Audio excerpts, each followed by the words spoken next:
अस्सलाम वालेकुम, welcome back to my channel. आज जो रेसिपी आपके लिए मैं लेकर आई हूँ वो है शामी कबाब, जो कि हम बहुत ही कम इंग्रेडिएंट्स के साथ बनाएंगे। मेरी कोशिश होती है जो रेसिपी आपके साथ शेयर करूँ हर एक चीज़ आपके पास अवेलेबल हो और टेस्ट में भी मज़े की हो और क्विक बनने वाली हो।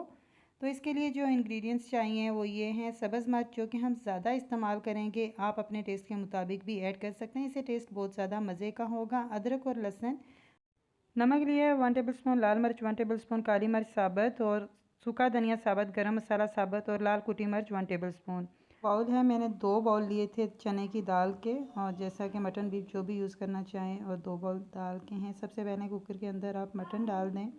इस तरीके से डालने के बाद आप इसके अंदर जो बाकी मसाले हैं सब एक साथ ऐड कर दें।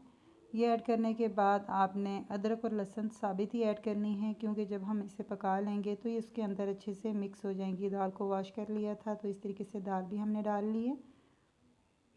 सब्ज़ मिर्च में डाल रही हूँ, अगर आप कम करना चाहें तो अपने टेस्ट के मुताबिक कम कर सकते हैं। दाल और जो हम मटन यूज़ कर रहे हैं उसके अंदर ये काफ़ी है, इतना ज़्यादा भी स्पाइसी नहीं होगा। अब आप अपने कुकर के हिसाब से पानी डाल सकते हैं। मैं डाल रही हूँ 1.5 जग, जो कि 30 मिनट के लिए बंद करेंगे और अच्छे से गल जाना चाहिए आपका मटन।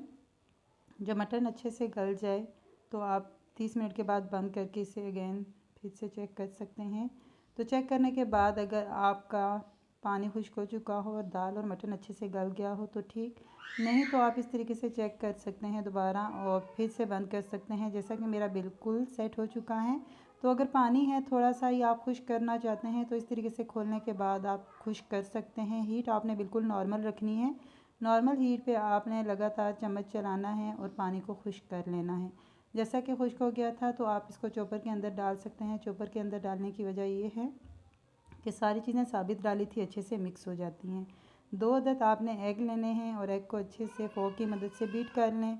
बीट करने के बाद इसी मिक्सचर के अंदर डाल लें और अच्छे से आप मिक्स कर लें इस मिक्सचर को और अंडे को।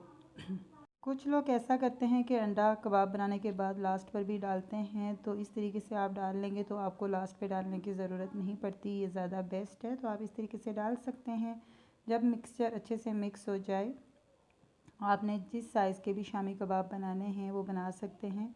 तो टेस्ट में बहुत ही मज़े के हैं जब आप ये शामी कबाब बनाएंगे। जैसा कि आप देख रहे हैं मिक्सचर अच्छे से मिक्स हुआ हुआ है। चॉपर के अंदर आप इसको डालें इस तरीके से।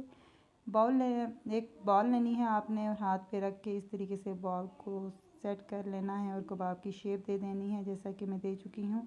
तो साइज़ का इशू नहीं है, आप जितना चाहें इसको बना सकते हैं साइज़ में। तो इसी तरीके से आप सारे बना लें और आपको मैं ये भी बताऊँगी कि आपने इसको सेव कैसे करना है। जैसे कि आप सारे कबाब बना लेते हैं तो बनाने के बाद आप फ्रीज़ कर सकते हैं। फ्रीज़ करके जब चाहें आप इसको निकाल के फ्राई करके इंजॉय कर सकते हैं। तो जैसे कि मैंने ये बना ली हैं, आप इसको फ्रीज़र में रख दें। जब अच्छे से ठंडे हो जाएं तो इसको किसी भी बॉक्स में डाल के रख सकते हैं। तो हम बना चुके हैं। अब सबसे पहले आपने ऑयल डाल लेना है, जो कि नॉर्मल हीट पे रखना है और आपको ऑयल ज़्यादा डालने की ज़रूरत नहीं है। जो कि पहले पके हुए हैं, हमने जस्ट इनको लाइट सा कलर देना है। इस तरीके से करने के बाद आप 1 से 2 मिनट के बाद नॉर्मल फ्लेम पे बनाएं और साइड इसकी चेंज कर दें। तो ये बहुत ही मज़े के हैं। आई होप आपको ये वीडियो अच्छी लगी होगी। वीडियो अच्छी लगी वीडियो को लाइक कर दीजिएगा, चैनल को सब्सक्राइब कर दीजिएगा, इस रेसिपी को कीजिएगा ट्राई और अपनी राय का इजहार दीजिएगा कि आपको ये शामी कबाब की रेसिपी कैसी लगी। और नेक्स्ट आपके लिए फिर मैं एक अच्छी सी वीडियो के साथ आऊँगी। दुआ में याद रखिएगा, अपना ढेर सारा ख्याल रखिएगा। इस रेसिपी को कीजिएगा ट्राई, एंजॉय। मुझे दीजिए इजाज़त। अल्लाह हाफिज़, टेक केयर।